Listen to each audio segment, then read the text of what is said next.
नमस्कार, मी विशाल परदेशी. सुप्रभात. या बुलेटिनमध्ये आपलं सगळ्यांचं स्वागत. सुरुवात करूयात महत्त्वाच्या बातमीने. मालाड मालवणी इथल्या मैदानाच्या टिपू सुलतान या जुन्या नावावरनं आता नव्यानं वाद सुरू झालाय. बुधवारी भाजपनं थेट रस्त्यावर उतरून टिपू सुलतान नावाविरोधात आंदोलन केलं, पण भाजपच्या विरोधाला न जुमानता पालकमंत्री असलम शेख यांनी लोकार्पण केल्यानं आता ऐन महापालिका निवडणुकीच्या तोंडावर भाजप आणि महाविकास आघाडीमध्ये जुंपल्याचं चित्र आहे.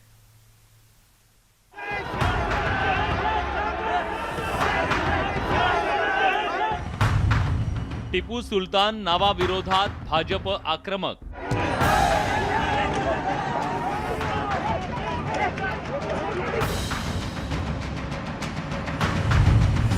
मैदानाच्या जुन्या नावावरून नव्यानं राडा.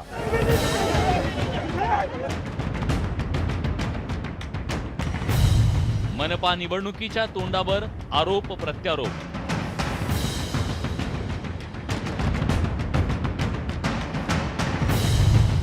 भाजप आणि महाविकास आघाडीत जुंपली.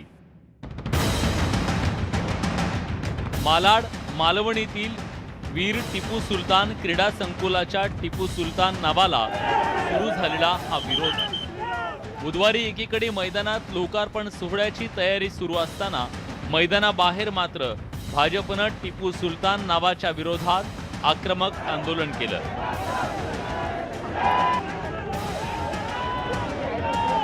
टीपू सुल्तान के नहीं सहेंगे. अब हम बाबर, औरंगजेब और को नहीं सहने वाले हैं. अभी जो हिंदू हित की बात करेगा वही राज करेगा. यह नारा एक है और ये चलेगा. पोलिसांनी आंदोलकांची धरपकड करत त्यांना पांगवण्याचा प्रयत्न केला, पण भाजप आणि बजरंग दलाच्या कार्यकर्त्यांची संख्या जास्त असल्यानं आंदोलक पुन्हा पुन्हा रस्त्यावर येऊन ठिय्या मांडत होते. छत्रपति शिवाजी का अपमान, करोड़ों हिंदुओं का अपमान, लाखों करोड़ों का धर्मांतरण किया, लाखों का नरसंहार किया. हिंदू समाज यह अपमान नहीं सहेगा. जुलमी पद्धतीनं महाविकास आघाडी सरकार पोलिसांच्या माध्यमातून काम करते.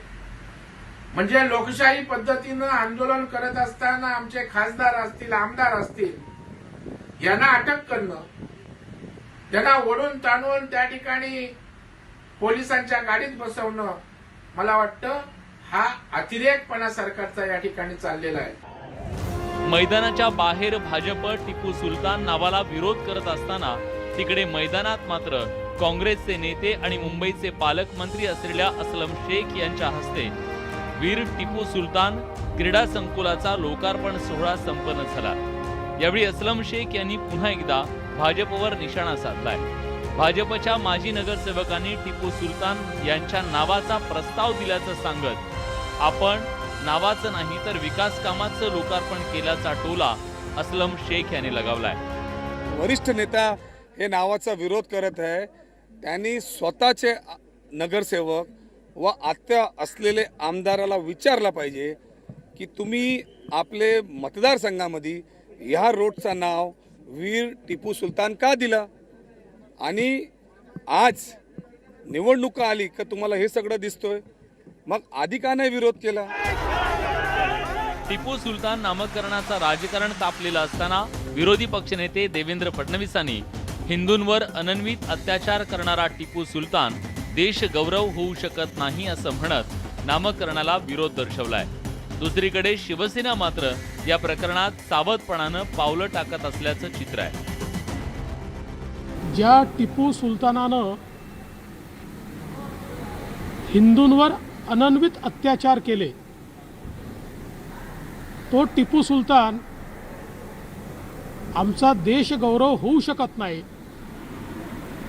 त्यामुळे त्यांचं नाव हे महानगरपालिकेने मैदानाला देणं हे अतिशय अयोग्य आहे. एक प्रकारे अत्याचार करणाऱ्याचं महिमामंडन करण्याचं काम या ठिकाणी होत आहे, आणि म्हणून अशा प्रकारचा हा जो काही निर्णय आहे तो रद्द केला पाहिजे. कुठेच अधिकृत झालेलं नाही आणि तो अधिकार महापालिकेचा असतो. कुठेही महापालिकेत तसा ठराव अजून तरी आमच्या समोर आलेला नाहीये.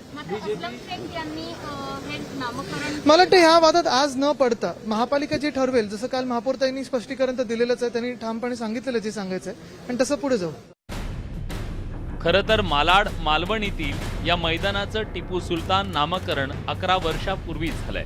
पण आता मुंबई महापालिकेची निवडणूक तोंडावर आल्यानं हिंदुत्वाचा मुद्दा अधिक तीव्रतेनं पुढे केला जातोय. त्यामुळेच एका क्रीडा संकुलावरून अख्ख्या मुंबईचा राजकीय आखाडा बनल्याचं पाहायला मिळालं. मुंबईहून प्रशांत बाग आणि विशाल पाटीलसह bureau report, news 18 Lokmat. Tipu Sultan या नावावरून भाजप आक्रमक झाली असतानाच महाविकास आघाडी घटक पक्ष मात्र नावावरून राजकारण करणं चुकीचं असल्याचं म्हणतायत गृहमंत्री आणि राष्ट्रवादी काँग्रेसचे नेते दिलीप वळसे पाटील, काँग्रेसचे प्रदेशाध्यक्ष नाना पटोले आणि शिवसेनेचे खासदार संजय राऊत यांनी या प्रकरणी काय प्रतिक्रिया दिली आहे पाहूयात. मालाडमध्ये एका उद्यानाच्या नावावरनं वाद समोर आलेला आहे आणि दोन समाजात कुठेतरी तेढ निर्माणचा प्रश्न होऊ शकतो. काय आव्हान करायला? मला असं वाटतं की अशा गोष्टींवरून विनाकारण वाद निर्माण होईल किंवा तेढ निर्माण होईल अशा प्रकारची कृत्य कोणाकडूनच घडू नयेत आणि त्याच्यासाठी विनाकारण शांततेने चाललेलं सगळ्या गोष्टी त्याला बाधा पोचते. त्यामुळं असे प्रकार शक्यतो टाळले पाहिजे. भाजपचं आपण चित्र पाहिलं असेल आणि त्यांची मानसिकता पाहिली असेल की जनतेचे मूळ प्रश्न बाजूला जाळण्यासाठी धर्मांध व्यवस्था कशी निर्माण करता येईल, मानसिकता निर्माण कशी करता येईल याच्यावरचा त्यांचा प्रयत्न आहे. गेल्या 20 वर्ष भाजप मुंबई महानगरपालिकेमध्ये सत्तेत होते. राज्याचे मुख्यमंत्री स्वतः फडणवीस गेले 5 वर्ष होते. कुठल्या गार्डनला काय नाव द्यावं, कुठल्या रस्त्याला काय नाही द्यावं ही महानगरपालिका आणि सरकारची भूमिका असते. टीपू सुल्तान को लेकर के शिवसेना की क्या भूमिका है? सर टीपू सुल्तान को लेकर के क्या भूमिका है? सर एक मिनट, एक बार आप तय कर लीजिए कि कौन सा उसका ऊपर टीपू सुल्तान हमारे बीएमसी के लोग बोर्ड है उसके ऊपर.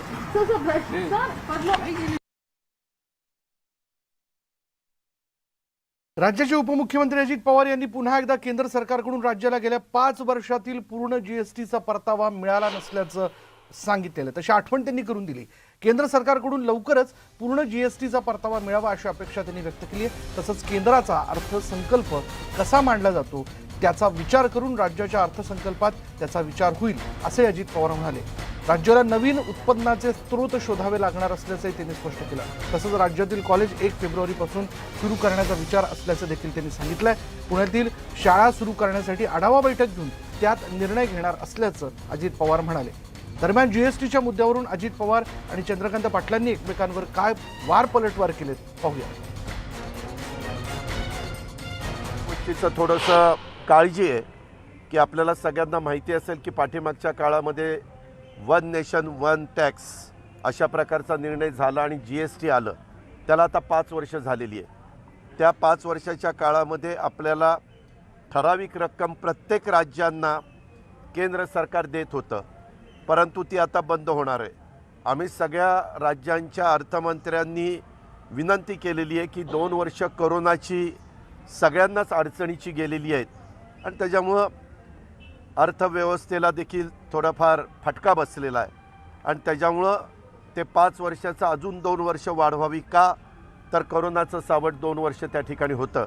आता त्याच्याबद्दलचा निर्णय काय केंद्र सरकार घेतं आहे किंवा अर्थमंत्री महोदया घेतात हे आपल्याला नजीकच्या काळामध्ये कळेल. कोरोनाच्या काळामध्ये ते प्रॉडक्ट तेवढा टॅक्स जीएसटी कौन्सिलला आणू शकले नाहीत. जीएसटी कौन्सिलमध्येच पैसे नाहीत तर जीएसटी कौन्सिल कुठून देणार तूट. तरीही केंद्र सरकारने जीएसटी कौन्सिलला लोन दिलं आणि ह्या सगळ्यांची तूट द्यायला लावली. आता ह्याच्यापेक्षा आणखीन काय करायचं? ही जीएसटी कौन्सिलने केंद्राने दिलेलं कर्ज काळाच्या ओघामध्ये पुन्हा टॅक्स कलेक्ट करून परत द्यायचं. आणि त्यामुळे सर्वसामान्य माणसाला या सगळ्या गोष्टी माहिती नसतात की जीएसटी म्हणजे काय, वॅट म्हणजे काय, सरचार्ज म्हणजे काय. महाराष्ट्रामध्ये सरचार्ज काढा, किती सरचार्ज आहेत पेट्रोल डिझेलवरचे ते तुम्ही काढून टाका की एकदम बाकीच्या राज्यांच्या तुलनेमध्ये 50 रुपयांनी कमी मिळेल. आणि खोटं बोल रेटून बोल ही कार्यपद्धती असल्यामुळे इतकं सविस्तर काही सांगणार नाही. की जीएसटी रात्री 12 वाजता डिस्ट्रीब्यूट होतो आणि तूट जी आहे ती जीएसटी काउन्सिलने द्यायची, जीएसटी काउन्सिलला कोरोनामुळे उत्पन्न मिळालं नाही, हे नाही सांगणार. तर निवडणुकांच्या मुद्द्यावरूनही अजित पवार आणि चंद्रकांत पाटील आमनेसामने आलेत. आमचं म्हणणं असं आहे की त्याच्यामध्ये वेळ पडली तर काही काळाच्या करता प्रशासक नेमावा लागला. महानगरपालिकेमध्ये आयुक्त प्रशासक राहतील, नगरपालिकेमध्ये चीफ ऑफिसर प्रशासक राहतील, जिल्हा परिषदेमध्ये CEO प्रशासक राहतील, ते प्रशासक ठेवावे. परंतु जर एकदा निवडणुका झाल्या तर पुन्हा 5 वर्ष गप्प बसावं लागेल. 5 वर्षाच्या करता थांबणं म्हणजे फार मोठा काळ आहे. त्याच्याकरता जेवढं लवकरात लवकर ह्याच्याबद्दलचा निर्णय हा आयोगाच्याकडनं होईल किंवा सुप्रीम कोर्टाने पण काही थोडीशी मुभा दिली. आता नंतरची लास्ट जी तारीख झाली त्याच्यामध्ये थोडंसं सगळेजण सुप्रीम कोर्टाला वस्तुस्थिती काय आहे आणि त्याच्यातले काय परिणाम होणार आहे, काय आमच्या OBC घटकाला प्रतिनिधित्व करण्यापासून वंचित राहावं लागणार आहे हे लक्षात आणून दिलेलं आहे. आणि त्याच्यामुळं अजून एक पुढची तारीख त्यांनी दिलेली आहे. तोपर्यंत बाकीची अधिकची माहिती जे ते राज्य आपापल्या परीनं गोळा करते. त्याच्यामुळं आमची भूमिका ही आहे की ते लवकरात लवकर लागावं. तोपर्यंत निवडणुका महिना, 2 महिने, 3 महिने पुढं गेल्या तरी काही बिघडत नाही, काय आकाश पाताळ एक होत नाही. आता तुम्ही पॅन्डेमिक कारण कसं द्याल? 5 राज्यांच्या निवडणुका सुरू आहेत आणि त्यामुळे माफ करा मला, मी अजितदादांच्या ज्ञानाबद्दल शंका व्यक्त करत नाही, परंतु आपल्याला पॅन्डेमिकचं कारण सोडून कुठल्याही कारणाने निवडणुका पोस्टपोन करता येणार नाहीत. त्याला सुप्रीम कोर्ट परवानगी देणार नाही. हा देश घटनेप्रमाणे चालतो आणि कॉन्स्टिट्यूशन हे सांगते की तुम्हाला 6 महिन्याच्या आत ती इन्स्टिट्यूट ही भरावी लागते. यानंतर बातमी आहे मुंबईतल्या वांद्रे भागातील बेहरामपाडा भागात बहुमजली इमारत जी आहे ती कोसळली. दुपारी 4:30च्या सुमारास ही घटना घडलेली आहे. घर कोसळलं आणि या इमारतीच्या ढिगाऱ्याखालून 4 जणांना बाहेर काढण्यात यश आलंय. त्यातील 6 जणांवर उपचार सुरू आहेत आणि यातील एकाच्या हाताला गंभीर दुखापत झाली आहे. तर एक जण जो आहे तो ढिगाऱ्याखाली असण्याची शक्यता व्यक्त केली जाते. अग्निशमन दलाकडून मदत आणि बचाव कार्य सुरू आहे. या ठिकाणी बघ्यांची मोठ्या प्रमाणात गर्दी झाल्याचं बघायला मिळालं. दाटीवाटीचा हा परिसर असल्यामुळे मदत आणि बचाव कार्यात अडचणी येत आहे.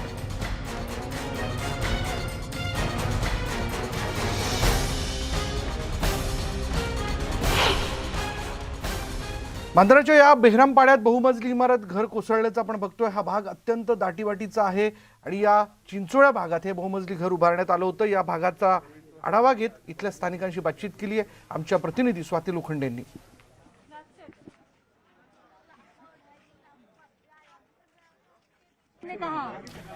याबद्दल स्थानिक आमदार जिशान सिद्दीकी यांनी काय प्रतिक्रिया दिली आहे ऐकूयात. 2 माले चढ़ाने की कोशिश हो रही थी जिसमें ऑब्वियसली फाउंडेशन वीक थी और स्ट्रक्चर इतना कैपेसिटी नहीं थी उसकी, और वो गिरने के बाद जो आजू बाजू के घर है उन पे भी इम्पैक्ट पड़ा और 7 लोगों को अभी तक रेस्क्यू किया गया है. उसमें से 4 लोग वीएन देसाई अस्पताल में हैं और 3 लोग बाबा हॉस्पिटल में. एक छोटी सी एक लड़की को फ्रैक्चर हुआ है मगर कुछ सीरियस नहीं है. कहाँ पर दाखिल? बाबा हॉस्पिटल में. एक व्यक्ति है जिसका नाम आलम है, वो अभी अटका हुआ है. उससे हमारी बातचीत हुई है. वो अभी फिलहाल स्टेबल है, पानी वानी पी रहा है मगर मलबे में अटका हुआ है, तो उसे निकालने में थोड़ी दिक्कत हो रही है. मेरे हिसाब से 1 घंटा जाएगा. फायर ब्रिगेड पूरी ताकत में कर रही है मगर थोड़े जो इक्विपमेंट की यूसेज है इतना हमें संभाल के करना है कि कुछ और अनटुवर्ड्स नहीं हो जाए. यानंतर बघूयात महत्त्वाची बातमी अशी की आता काँग्रेस नंतर राष्ट्रवादी काँग्रेस देखील नाराज आहे. कारण जितेंद्र आव्हाडांकडून नाव न घेता टोला लगावण्यात आला. इतरांची इच्छा असेल तर सोबत राहू, कुणीही राजकीय मगरुरी दाखवू नये. प्रताप सरनाईक आणि एकनाथ शिंदेंनी कार्यकर्त्यांना समजवावं असं वक्तव्य जितेंद्र आव्हाडांनी एका कार्यक्रमात केलंय. बघूयात त्यांनी काय म्हटलंय. जर इतरांची इच्छा असेल तर राष्ट्रवादी काँग्रेस हात सोडणार नाही. पण राजकीय मगरुरीमध्ये जर कुठला पक्ष आमची सत्ता आहे, आम्ही सत्ता आणू शकतो, आमची सत्ता होती वगैरे वगैरे वगैरे सांगत असेल तर मग प्रत्येकाला लढायचे मार्ग मोकळे होते. माझी विनंती असेल इथले स्थानिक आमदार प्रताप सरनाईक, त्यांचे नेते एकनाथ शिंदे, की आपण इथल्या पदाधिकाऱ्यांना विश्वासात घ्यावं, राष्ट्रवादी काँग्रेसच्या पदाधिकाऱ्यांना विश्वासात घ्यावं आणि एक चांगली आघाडी बनवून, सक्षम आघाडी बनवून वर्षानुवर्ष महानगरपालिका पोखरून खाल्लेल्या बीजेपीला घरी बसवावं. हो, तुम्ही त्यांना नोटीस दिली का? 268 अन्वये नोटीस द्यावी लागते. 15 दिवसात कागदपत्र हजर करा म्हणून. मग एका राज्यात हिटलर आहे काय गेला बुडवलं तर चालवणारा गाडा. मग तुम्ही कसं घेतो ना, कसं त्याचं उत्तर द्या मला. On what ground? On what ground तुम्ही तोडलं? तुम्ही कागदपत्र मागवण्याचा कायदेशीर जो तरतूद आहे ती तरतूद फॉलो केली का? मी विचारलेल्या प्रश्नाचं उत्तर द्या. ती तरतूद तुम्ही फॉलो केली का? यानंतरची बातमी आहे राजकीय गोटातून. शिवसेना आणि भाजप एकमेकांवरती आरोप करण्याची एकही संधी सोडत नाहीये. दोन्ही पक्षांचे नेते एकमेकांवर टीका टिप्पणी करतायत. पण दुसरीकडे जळगावमध्ये भाजप नेते गिरीश महाजन आणि मंत्री गुलाबराव पाटील एकत्र आल्याचं पाहायला मिळालं. ते नुसते एकत्रच आले नाहीत, तर त्यांनी एकाच गाडीतून प्रवास केला. निमित्त होतं जळगावमधील जामनेरमधील पोलीस स्टेशनच्या नव्या इमारतीच्या उद्घाटनाचं. आणि आता दोन्ही नेत्यांनी एकत्र चर्चा करून गाडीतून प्रवास केल्यानं सर्वांच्या भुवया मात्र उंचावल्यात.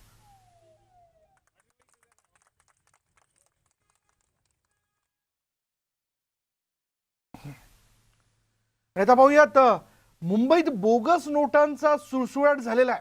अर्थव्यवस्था खिळखिळी करण्याचा प्रयत्न होतोय. मुंबईत थोड्या थिडक्या नाहीत तर 7 कोटींच्या बनावट नोटा ज्या आहेत त्या सापडल्यात. आंतरराज्य टोळीतले 7 जण जेरबंद करण्यात आलेत. गुन्हे शाखेच्या युनिट 11ने ही कारवाई केली आणि आतापर्यंतची ही सर्वात मोठी कारवाई मानली जाते. आरोपींकडून 7 लॅपटॉप, मोबाईल, कार जप्त करण्यात आली. एक टोळी दुसऱ्या टोळीला या नोटा विकत होती. मुंबईतील दहिसर भागात बनावट नोटा तयार करणाऱ्या रॅकेटचा मुंबई क्राईम ब्रांचने पर्दाफाश केला आणि तब्बल 7 कोटी रुपयांच्या बनावट नोटा जप्त करण्यात आल्यात. मुंबईमध्ये आतापर्यंतची सर्वात मोठी कारवाई ठरली आणि इतक्या मोठ्या प्रमाणात नोटा सापडल्यामुळे खळबळ उडाली आहे. मुंबईतील दहिसर परिसरात क्राईम ब्रांचने धडक कारवाई करत एका रॅकेटचा पर्दाफाश केला आहे. 7 कोटी रुपयांच्या नोटा मुंबईच्या बाजारात चलनात आणण्याचा डाव या रॅकेटचा होता, पण पोलिसांनी वेळीच हा डाव उधळून लावला. पोलिसांनी एकूण 7 आरोपींना अटक केली असून आपण जर बघितलं तर ही एक आंतरराष्ट्रीय टोळी आहे. या आरोपींकडून 7 मोबाईल फोन आणि एक लॅपटॉप जप्त करण्यात आला. या प्रकरणाचा अधिक तपास आता पोलीस करतायत. इतक्या मोठ्या प्रमाणात नोटा सापडून आल्यामुळे मोठी चर्चा.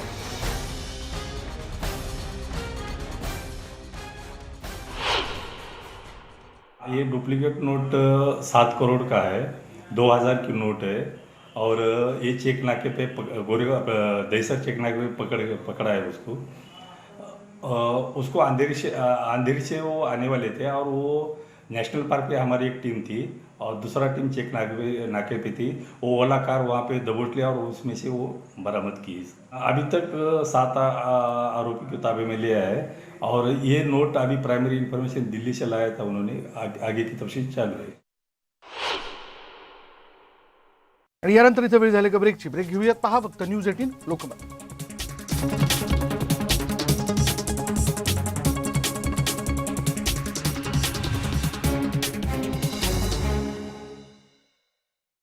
आणि ब्रेकनंतर आता आपण बघणार आहोत प्रजासत्ताक दिनाच्या पार्श्वभूमीवर मुख्यमंत्री उद्धव ठाकरे यांच्या हस्ते निर्भया पथक आणि निर्भया सक्षम केंद्राचं तसंच इतर उपक्रमांचं उद्घाटन करण्यात आलं.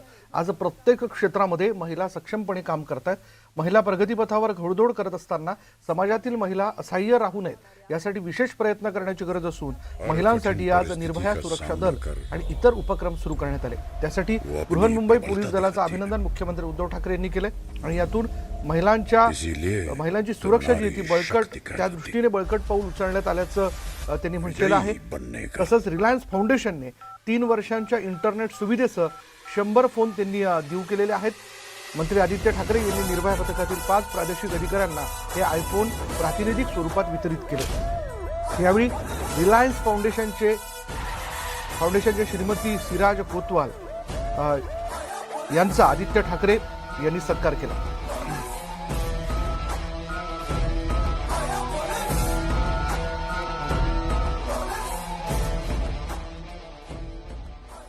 यानंतर या बुलेटिनमध्ये इथेच थांबणार आहोत. पहा फक्त न्यूज 18 लोकमत.